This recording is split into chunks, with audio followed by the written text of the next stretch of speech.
ನಾನು ಹಿಂದೂ.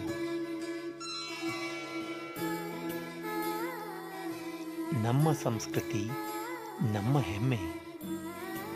ಅದನ್ನು ಬೆಳೆಸೋಣ, ಅದನ್ನು ಉಳಿಸೋಣ.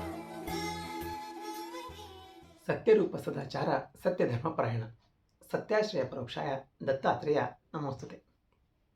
ಅಧ್ಯಾಯ 18. ಶ್ರೀ ಗುರುಭ್ಯೋ ನಮಃ. ಶ್ರೀ ಗುರು ಕೃಷ್ಣ ಪಂಚಗಂಗಾ ಸಂಗಮದಲ್ಲಿ 12 ವರ್ಷ ಅಂದರೆ ಕ್ರಿಸ್ತಶಕ ಇಸ್ವಿ 1427ರಿಂದ 1439ರವರೆಗೆ ವಾಸವಾಗಿದ್ದರು. ಇದು ಈಗಿನ ನರಸಿಂಹವಾಡಿ ಅಂತ ಪ್ರಸಿದ್ಧಿಯಲ್ಲಿದೆ. ಅಲ್ಲಿರುವಾಗ ಶ್ರೀ ಗುರುಗಳು ಅಮರಪುರಕ್ಕೆ ಅಂದರೆ ಅಮರವಾಡಕ್ಕೆ ದಿನಾಲು ಭಿಕ್ಷೆಗೆ ಅಂತ ಹೋಗ್ತಾ ಇದ್ರು. ಆ ಊರಲ್ಲಿ ವೇದಾಭ್ಯಾಸಿಯಾದ ಒಬ್ಬ ಬ್ರಾಹ್ಮಣ ಭಿಕ್ಷಾವೃತ್ತಿಯಿಂದ ಜೀವನ ಮಾಡ್ತಾ ಇದ್ರು. ಅವನು ತುಂಬ ಸದಾಚಾರಿಯಾಗಿದ್ದ. ಅವನ ಮನೆಯ ಅಂಗಳದಲ್ಲಿ ಒಂದು ಅವರೆ ಬಳ್ಳಿ ಇತ್ತು. ಅದಕ್ಕೆ ಬಹಳ ಕಾಯಿಗಳು ಕೂಡ ಆಗಿದ್ವು. ಭಿಕ್ಷೆ ದೊರೆದ ದಿನ ಅವರು ಅದರ ಪಲ್ಯವನ್ನು ತಿಂದು ಜೀವನವನ್ನು ಸಾಗಿಸ್ತಾ ಇದ್ರು. ಬ್ರಾಹ್ಮಣ ಇಷ್ಟು ದರಿದ್ರ ಆಗಿದ್ರೂ ಕೂಡ ಅತಿಥಿ ಸತ್ಕಾರವನ್ನು ತುಂಬ ಚೆನ್ನಾಗಿ ಮಾಡ್ತಾ ಇದ್ದ. ಒಂದು ದಿನ ಶ್ರೀ ಗುರುಗಳು ಅವನ ಮನೆಗೆ ಭಿಕ್ಷೆಗೆ ಅಂತ ಹೋಗ್ತಾರೆ. ಅವನು ಶ್ರೀ ಗುರುವನ್ನು ಪೂಜೆ ಮಾಡಿ ತುಂಬ ಭಕ್ತಿಯಿಂದ ನಮಿಸ್ತಾನೆ. ಅವರೇಕಾಯಿ ಪಲ್ಯವನ್ನು ಭಿಕ್ಷೆಗಾಗಿ ನೀಡ್ತಾನೆ. ಶ್ರೀ ಗುರು ಸಂತೋಷದಿಂದ ನಿಮ್ಮ ದಾರಿದ್ರ್ಯವು ದೂರವಾಗಲಿ ಅಂತ ಆಶೀರ್ವಾದ ಮಾಡಿ ಹೋಗುವಾಗ ಅವರೇ ಬಳ್ಳಿಯನ್ನು ಕಿತ್ತು ಎಸೆದು ಬಿಡ್ತಾರೆ.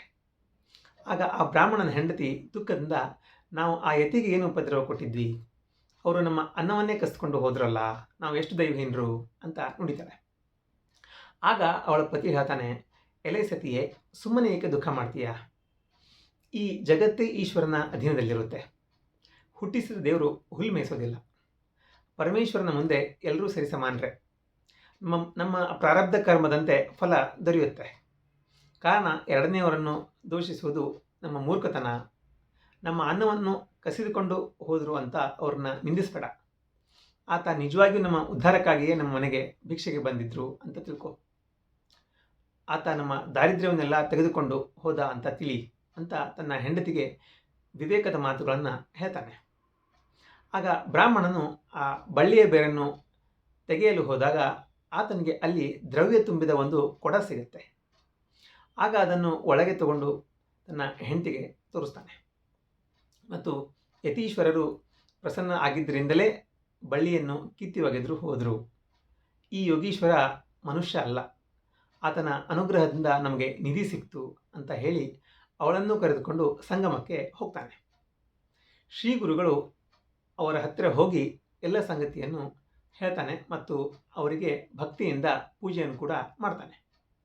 ಶ್ರೀ ಗುರು ಅವರಿಗೆ, ನೀವು ಈ ಸುದ್ದಿಯನ್ನು ಯಾರ ಮುಂದೆನೂ ಹೇಳಬೇಡ್ರಿ ಅಂತ ಆಶೀರ್ವಾದ ಮಾಡ್ತಾರೆ.